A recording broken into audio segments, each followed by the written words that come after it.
It was a peaceful evening in Indian Hill, Ohio. Sarah Wright had just gotten home picking her 6-year-old son up from soccer practice. On the drive home, she felt like she was developing a headache. She went to the medical cabinet and took out a pill. She stuck it in her mouth before drinking it with a cup of water. That was when she felt the sudden urge to laugh. At first, it started out as a case of giggles. All she could think about was a funny joke she saw the other day. Soon, her giggling turned to uproarious laughter. Sarah started to lose her balance and had to support herself by holding onto the counter. Her husband, Ted, came out of the office and went to her. Sarah, what's so funny? Right. She tried to answer, but all she could do was laugh. In fact, it was the only thing she could do, as inhaling was impossible.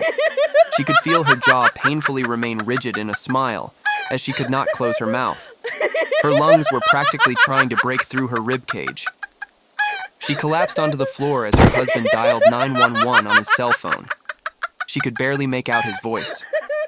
Tears started to well in her eyes as her vision started to get blurry. Within the next hour, this broadcast made the airwaves. Hello, Earth 7. I'm back.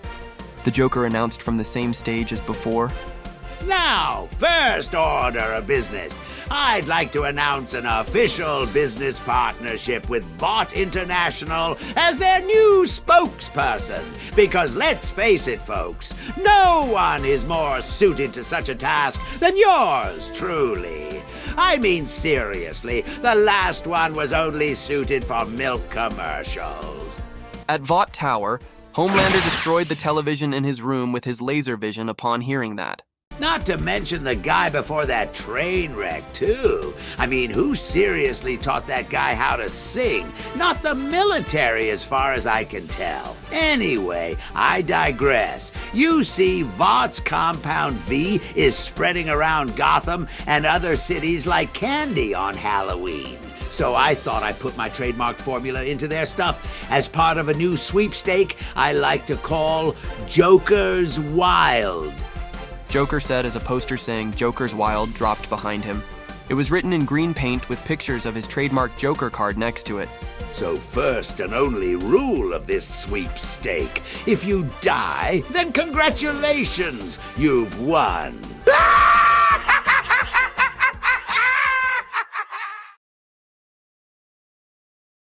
You need to call a complete recall now. Batman told Edgar. The rest of the league surrounded him. We are working on it. You do realize that these things take time. Unlike you, we just can't force things to go our way. By that you mean non-conspicuously, right? Every second we wait, someone is at risk. How did Joker get into one of your labs anyway? We are still looking into that matter. You'd better, because if I find out this is more about your company's stock than the lives of innocent people, then I'm stepping in. Superman warned Edgar. There was a knock on the door and someone was let in. Congresswoman Victoria Neuman. Mr. Edgar. Congresswoman, what is the meaning of this? Congress and the NSA have demanded that you begin a total recall of any available Vought products in the last 24 hours. This is now an act of national security.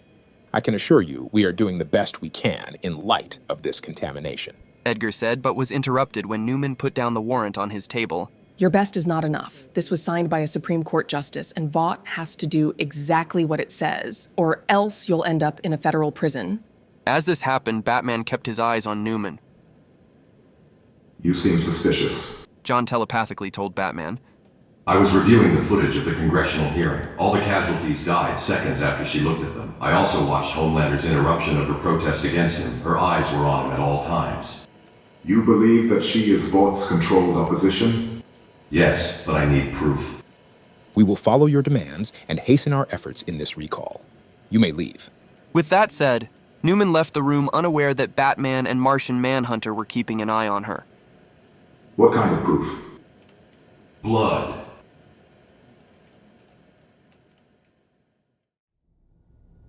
Butcher opened the door to the hideout, an abandoned meatpacking plant. A cool breeze immediately burst through the door. Hughie and Kimiko shivered. If your dick's frozen to your ballsack, you can worry about it later. Butcher admonished them and was answered with a look of confusion from Kimiko. Just an expression, love. He stepped in through the door only to find himself wrong. It was freezing cold. and he could even see his own breath with each exhale. It was the coldest room Butcher had ever found himself in. The temperature was more akin to a typical winter day, not for someone who happened to live there. Your dick froze to your ball sack? Hughie sarcastically asked him. Point proven, but still man up. Says the man who has a coat on. Hughie muttered under his breath, all while shivering. Hughie suddenly tripped over something. You all right, lad? I'm fine. I just tripped. Hughie said as he put his hand to lift himself up. To his surprise, it felt like ice. He looked up but could see no pipes above them. I think he has ice powers. No shit. Just watch your step. They continued down the hallway and could hear two voices speaking. As they got closer, they began to note that one of them sounded mechanical, as if he was speaking through some filter of sorts. I have done what you have asked, Sionis. The formula is ready. All I ask is for you to return Nora to me, and I shall pretend this never happened.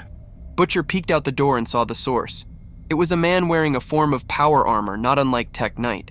It was primarily blue, but the arms and legs were black. He had a dome on his head too. The man was facing away from them, but straps were on the back of his head. They were likely goggles of some sort.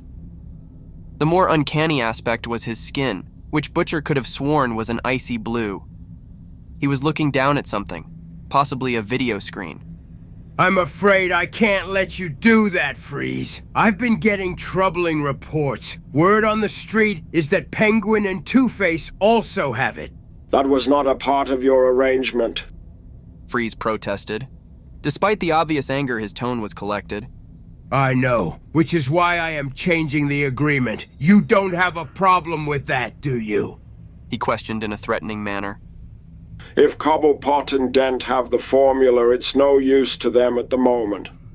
I've found that the base formula gets the desired results on infants. The formula you've had me concoct will work on adults with very little side effects.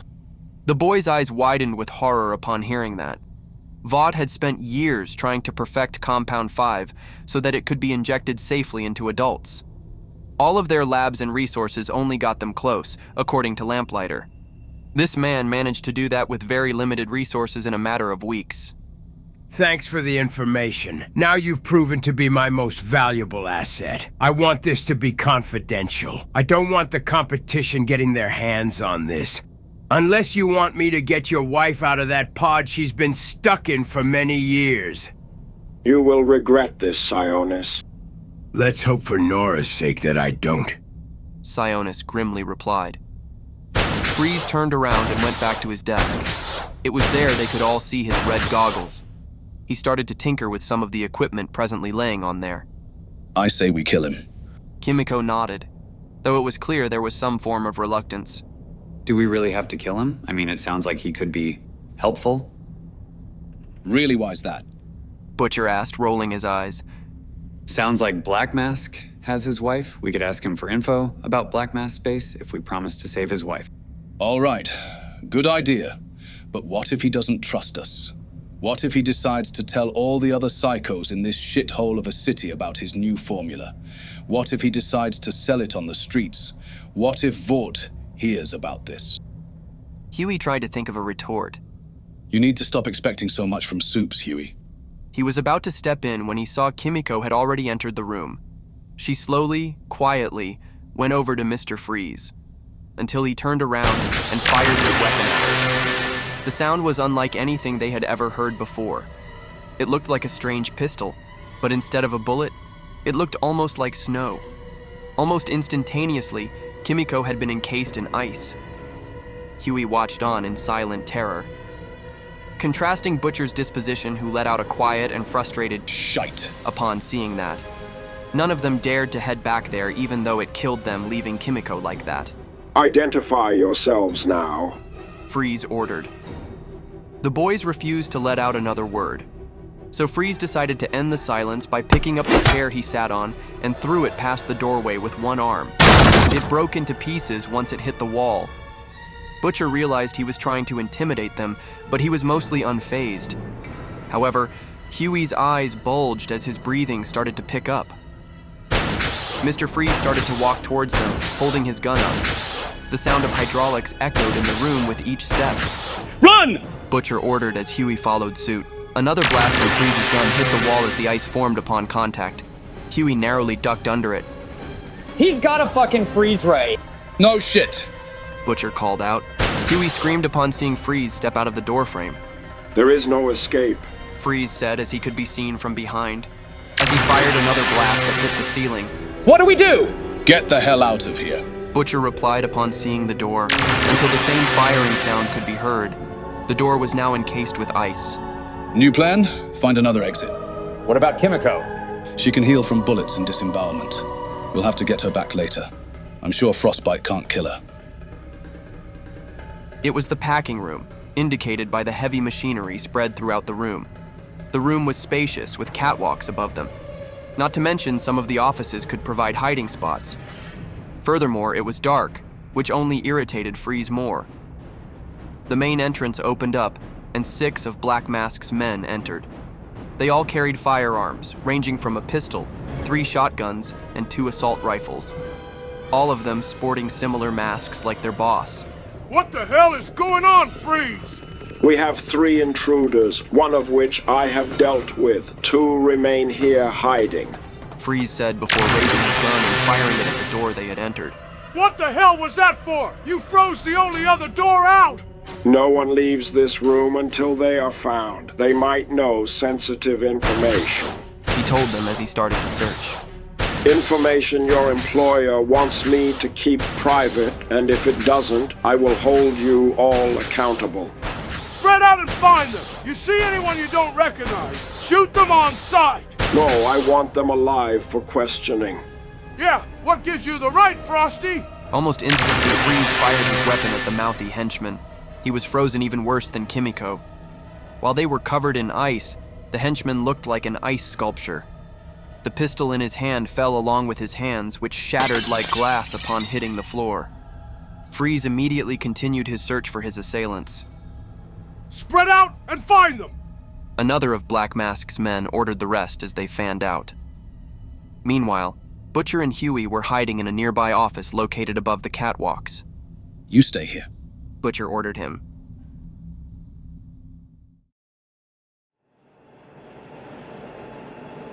Neuman stood in the elevator when all of a sudden the lights went out. It stopped instantly. She looked around for a moment, startled when she felt something prick the back of her neck.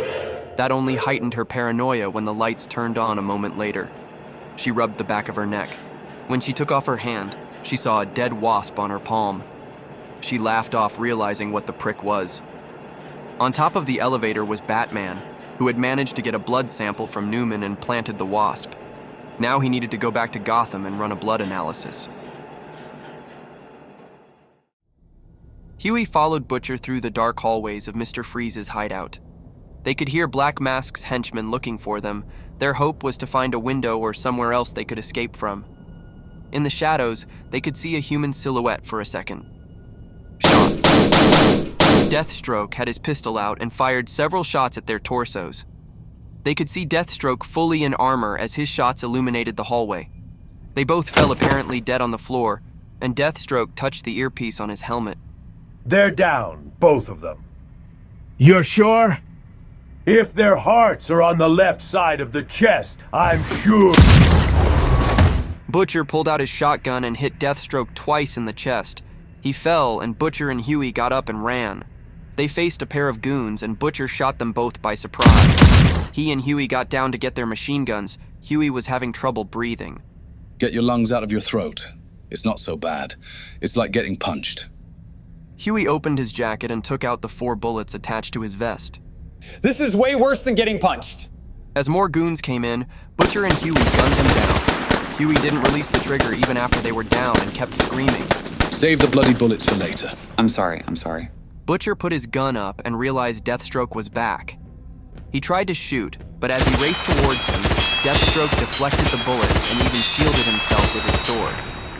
Once he got close enough, Deathstroke cut Hughie's machine gun in half, lifted him, and threw him at Butcher, sending both of them into the next room.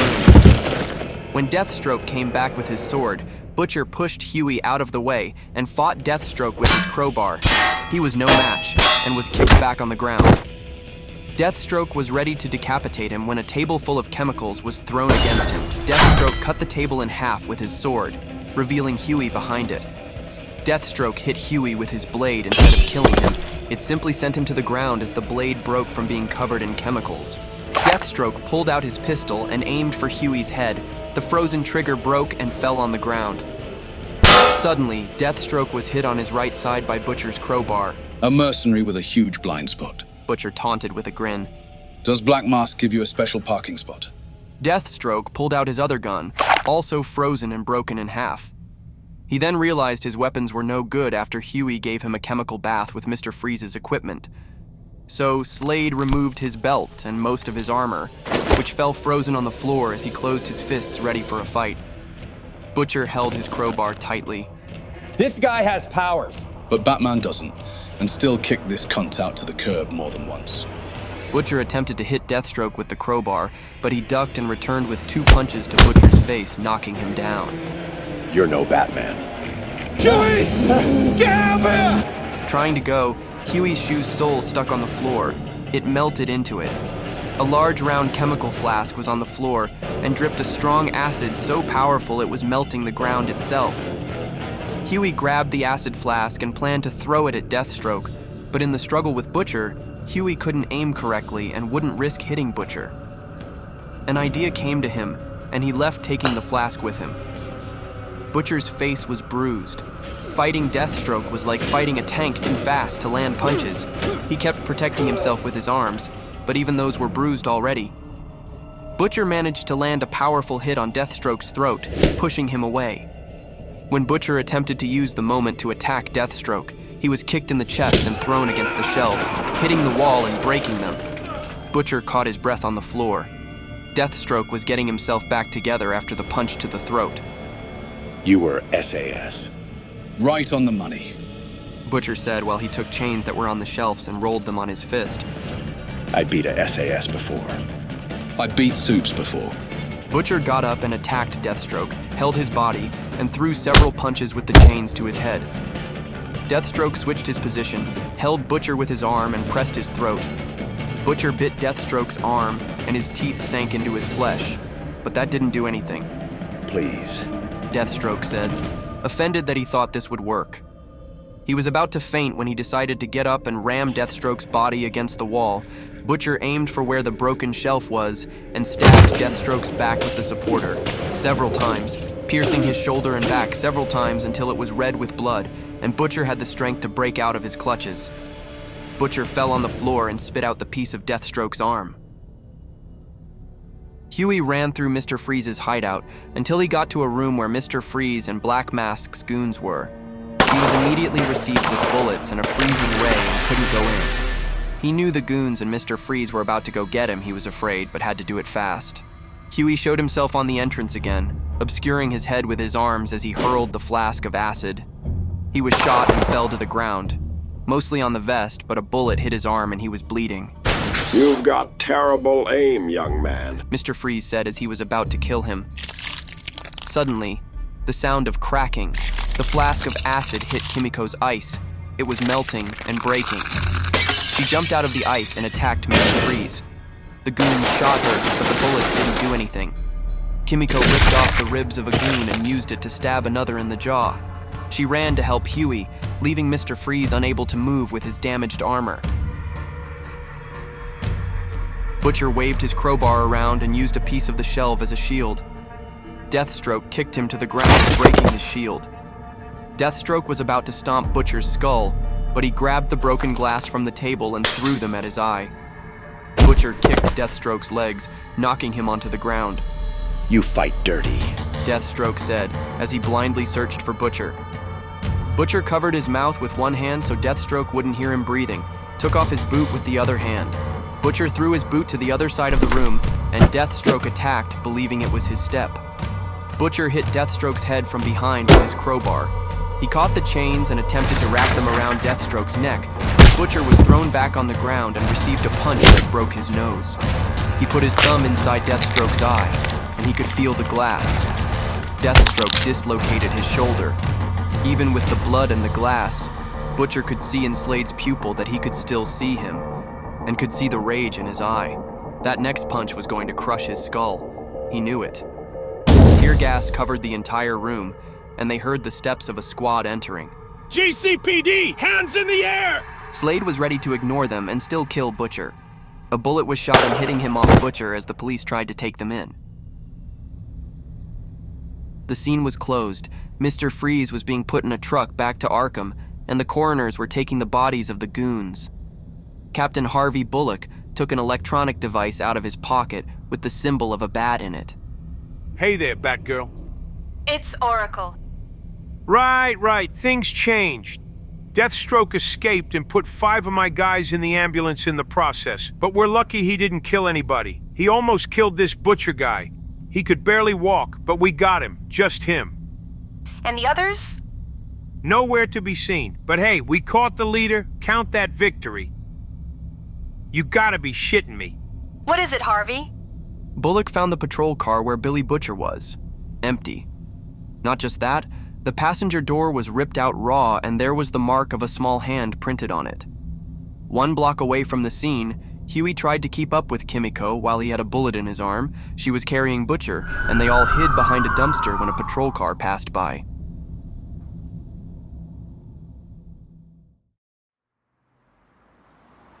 Homelander and Stormfront were on stage at their rally.